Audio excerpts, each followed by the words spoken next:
New marine drive निर्माण के लिए जेल पारा प्रगति नगर में हुआ तोड़फोड़ का मामला अब राजनीतिक करवट ले रहा है। सोमवार को कांग्रेस प्रदेश अध्यक्ष दीपक बैज और छत्तीसगढ़ के पूर्व मंत्री उमेश नंद कुमार पटेल के साथ लैलूंगा, सारंगढ़ और बिलाईगढ़ जिले के विधायकों सहित बड़ी संख्या में कांग्रेस नेताओं ने न्यू मैरीन ड्राइव परियोजना में प्रभावित हुए लोगों से मुलाकात की और बेघर हुए लोगों की समस्याओं को जाना। इसके बाद पीसीसी चीफ से हमने कांग्रेस की अगली रणनीति पर चर्चा की। आइए जानते हैं उन्होंने प्रदेश की भाजपा सरकार और वित्त मंत्री को लेकर क्या आरोप लगाए। मरीन ड्राइव निर्माण में हुए तोड़फोड़ के मामले में क्या है कांग्रेस की रणनीति, देखिए पीसीसी चीफ दीपक बैज से खास बातचीत। दीपक, और देखना आप शुरू कर चुके हैं क्रांतिकारी संकेत। अभी हमारे साथ पीसीसी चीफ दीपक बैज जी यहाँ पर मौजूद है। बैज जी, आज आपका रायगढ़ आना हुआ था और दिन भर आज गहमा गहमी का माहौल रहा रायगढ़, क्या कुछ आपने देखा यहाँ?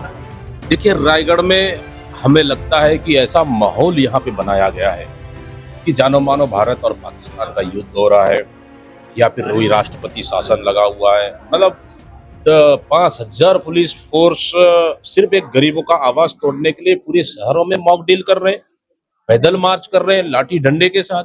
आखिर आप किसको डराना चाहते हो? लोकतंत्र है यहाँ रायगढ़ में। आपके आने का संकेत मिलने के बाद से ऐसा देखा गया है कि प्रत्येक घर में फोर्स मौजूद थी। देखिए, ये डर है लगातार कहीं न कहीं कांग्रेस पार्टी पूरे प्रदेश में गरीबों के साथ खड़ी हुई है। जहां अन्याय हो रही है वहां लगातार खड़ी हुई है। आखिर इतना डर क्यों एक एक घरों में फोर्स लगाना पड़ रहा है? इसका मतलब आप गलत कर रहे हो। मतलब उन गरीबों को संभलने का मौका, रात को नोटिस और सवेरे तोड़ दिए, उनको संभलने का मौका ही नहीं दिए। उनके साथ ना कोई अधिकारी, ना कोई नगर निगम, ना कोई बीजेपी का पार्षद, ना कोई ना कलेक्टर, ना कोई एसडीएम, ना यहाँ के विधायक और मंत्री उनसे चर्चा की। क्यों नहीं चर्चा करना चाहिए, शायद चर्चा करने के साथ बेहतर होता है। इस मामले को लेकर मैदान में है। वित्त मंत्री ओपी चौधरी का ये विधानसभा क्षेत्र है और वो गायब है, ऐसा लोगों का आरोप है। और कांग्रेस बिल्कुल मैं तो धन्यवाद देता हूँ तमाम नेताओं को, महिला कांग्रेस, यूथ कांग्रेस, यहाँ कांग्रेस के तमाम पूर्व विधायक साथी मतलब लगातार हर दिन गिरफ्तार हो रहे। तो हमारी उन आम जनता के लिए, हमारी भी तो सरकार थी, हम लोगों ने भी विकास के लिए बहुत रायगढ़ में बहुत सारे काम किए, लेकिन किसी का एक घर हम लोगों ने तोड़ा। अगर यही चीज मुझे लगता है शायद ओपी चौधरी का ज्यादा दिमाग है, लेकिन शायद यार दीपक बैज को अगर खड़े कर देते ना वहीं पे जहां घर टूटी है, वहीं पे मैं नदी को भी बचा लेता और वहीं पे मैं सड़क निकाल के भी देता था, किसी एक गरीब का घर टूटने नहीं देता। लेकिन मुझे लग रहा है आज आपने जहां मकान तोड़े गए हैं वहां का भी निरीक्षण किया। बिल्कुल, उसके बाद बिल्कुल आपका दौरा कार्यक्रम जहां प्रभावितों को रखा गया वहां भी आपने देखा। बिल्कुल, देखिए ये सिर्फ सीधा ये मनसा सिर्फ गरीबों का मकान तोड़ने का नहीं है, इनका मनसा कोई और है, बड़े बिल्डरों को फायदा पहुंचाने का है, फायदा पहुंचा। इसलिए गरीबों का मकान को तोड़ो और सीधा वहां रोड निकाल के दे दो। हम लोगों ने गए थे जहां इन्होंने जहां उनको उस आवास में रखा गया है, अरे वहां तो इतना गंदगी, 3 इंच धूल जमा हुआ है। उसके बाद वहां पे बिजली नहीं, पानी नहीं, वहां पे खिड़की नहीं, वहां पे कुछ भी स्थिति नहीं है।